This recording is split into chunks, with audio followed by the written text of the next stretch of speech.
Neeraj was just outstanding. He was superb और बड़ी उसकी बॉडी लैंग्वेज जो थी वो थी ही चैंपियन वाली। जिस तरह वो आ रहा था, the way he was walking about, the way he look like, वो लग रहा था कि इज वेरी कॉन्फिडेंट कि मेडल अपना ही है।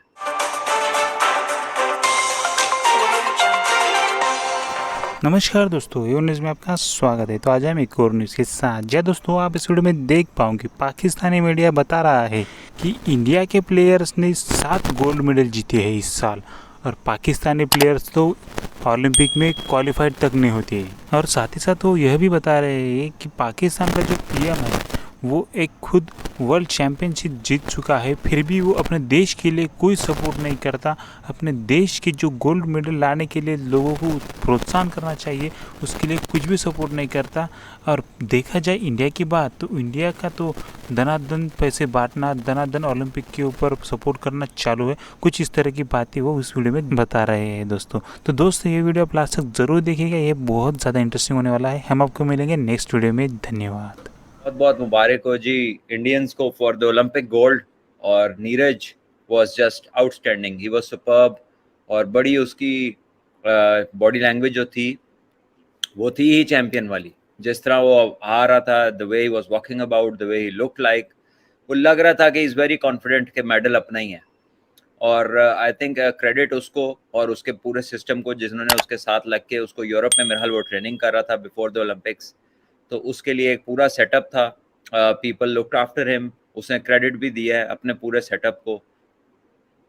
तो आई थिंक कि ये बहुत बड़ी बात है कि जो है एक सिस्टम जो कि स्लोली स्लोली स्पोर्ट्स में एक्सेल करता जा रहा है, वहाँ पर एक मेडल ये आ गया, 7 मेडल्स टोटल टैली में हो गए। तो ये एक रुझान जो बढ़ता जा रहा है स्पोर्ट की तरफ, और उसके अंदर फिर विक्ट्रीज आना शुरू हो गई हैं। आई थिंक ये बहुत बड़ी बात है। और उसी तरह अरशद नदीम जो कि पाकिस्तान को रिप्रेजेंट कर रहे थे, I think he was outstanding. बहुत कमाल उसने परफॉर्मेंस दिखाई है। अगर आप उसके रिसोर्सेज को देखें, अगर आप उसको जो फैसिलिटेट किया गया उसको देखें, सिस्टम जिस तरह बाकी मुल्कों में स्पोर्ट का है उस मुकाबले में तो पाकिस्तान में तकरीबन एग्जिस्ट ही नहीं करता। तो ये सारी चीज़ों को अगर आप अंदाज़ा लगाएं तो मेरा ख्याल है बहुत बड़ी परफॉर्मेंस थी उसकी भी। और आई थिंक कि अब भी अगर किसी ने कुछ ना किया उसकी इतनी एफर्ट देखने के बाद, तो फिर असी ना ही समझिए। साडा भी सिस्टम फड़दा है, वो फड़दा है ट्विटर दे ट्रेंड नूं, ठीक है। हमारा सिस्टम पकड़ता है ट्विटर के ट्रेंड को, और जो वो ट्रेंड देखते हैं ना, जहाँ पे चल रहा है, जहाँ पे लोगों की पल्स देखते हैं, उस हिसाब की ट्वीटें करनी शुरू कर देते हैं। अभी नाम अब किसका क्या लेना है। हमारे एक वजीर हैं जो हर वक्त उनका काम वो ट्विटर पे ही है। इतना सौखी वजारत वैसे अल्लाह सबको दे।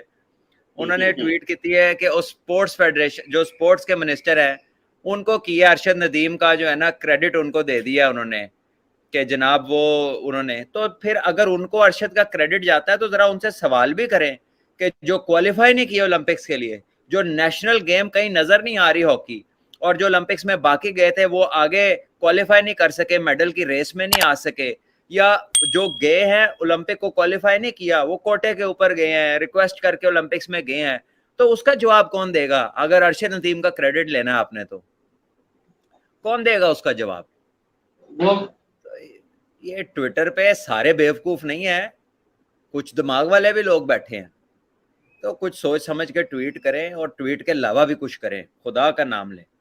और देखें भट्ट साहब, एक और बात, अगर अगर ये ट्वीट करने से मसला हल होता है ना, आप देखें चाइना की आपने चंद दिन पहले बात की थी कि वहां से आप स्पोर्ट्स कल्चर भी ले रहे हैं ना, स्पोर्ट्स सिस्टम भी ले रहे हैं। अब यहाँ पर आप देखें कि जैसे ही इनके मेडल्स आए हैं, तो वो आपने देखा होगा कि नीरज और दूसरे जो लोगों के मेडल्स हैं, 4-4, 5-5, 6-6 करोड़ की उनको इनाम मिलना है, फिर प्लॉट मिलना है, फिर नौकरी फर्स्ट क्लास चली गई है, एक क्लास की नौकरी चली गई है। तो लगभग इस मेडल ने उस खिलाड़ी को माली तौर पर 10, 12, 15, 20 करोड़ रुपए तक तो पहुंचा दिया। आप अभी अनाउंस कर दें, पाकिस्तान की गवर्नमेंट पॉलिसी अनाउंस कर दे, खिलाड़ियों के लिए कर दे, और कुछ नहीं तो कौमी खेल के लिए कर दे। कल ही शहबाज सीनियर साहब से मैंने बात की, वो कहते नहीं, हमारे यहाँ अनाउंसमेंट होती है हर महीने में 3 दफा, पेट्रोल महंगा की अनाउंसमेंट होती है, और साथ होती है कि जी समरी आई थी 20 रुपए की, हमने तो 6 रुपए बढ़ाया, और देख लें बाकियों से कम है। और फिर बाकियों से कम वाले की वो ट्वीटें शुरू होती हैं, यही जो ट्विटर ग्रुप है वो चलती हैं ट्वीटें कि लोगों को किसी तरह जो है ना उनको ये समझाया जाए कि जी बाकी जगह तो बहुत जुल्म हो रहा है, तो ऐसी तो हटते घट जुल्म कर रहे हैं, विच इज़ नो लॉजिक। और आई थिंक बहरहाल छोड़े है तो अल्लाह करे कोई चीज़ करेंगे, पॉलिसी टाइप कोई चीज़ बनाएं, कोई लोगों की ज़िंदगियां इंप्रूव करें, कोई ऐसी पॉलिसी लाएं जिसको देख के लोग मोटिवेट हो कि अपने बच्चों को स्पोर्ट्स में भेजें, उन्हें स्पोर्ट्स में फ्यूचर नजर आए, उनकी लाइफ बेहतरी की तरफ जाए, उन्हें कोई प्रिविलेजेस हो, अगर वो कोई कल को वर्ल्ड चैंपियनशिप जीतते हैं, कोई मेडल जीतते हैं या वर्ल्ड रैंकिंग में आते हैं, उनका कोई प्रिविलेज होना चाहिए। आपकी tweet is no privilege, you yourself have nothing, no recognition at all. अगर आप कहीं वजीर, बहुत सारे लोग ऐसे हैं जो सीटों पे बैठे जरूर है लेकिन वो ये उनकी रिकग्निशन नहीं है, किया क्या आपने? सो आपकी ट्वीट कोई माने नहीं रखती। ट्वीट माने रखेगी उसको किसी ओलंपियन की, जहांगीर खान साहब ट्वीट कर दे, पाकिस्तान की क्रिकेट टीम ट्वीट कर दे, कोई पाकिस्तान का स्टार ट्वीट कर दे, जो एक दूसरे को बेचारे अप्रिशिएट करने लगे हुए हैं। आपका काम ट्वीटें करना नहीं है, आपका काम एक्शन करना है।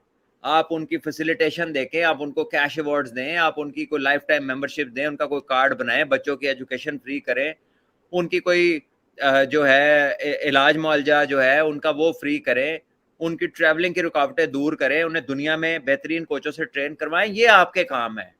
ये टाइपिंग कीबोर्ड पे और ट्वीट कर देना किसी वेरीफाइड अकाउंट से, ये किसी के काम आने वाली चीजें नहीं है।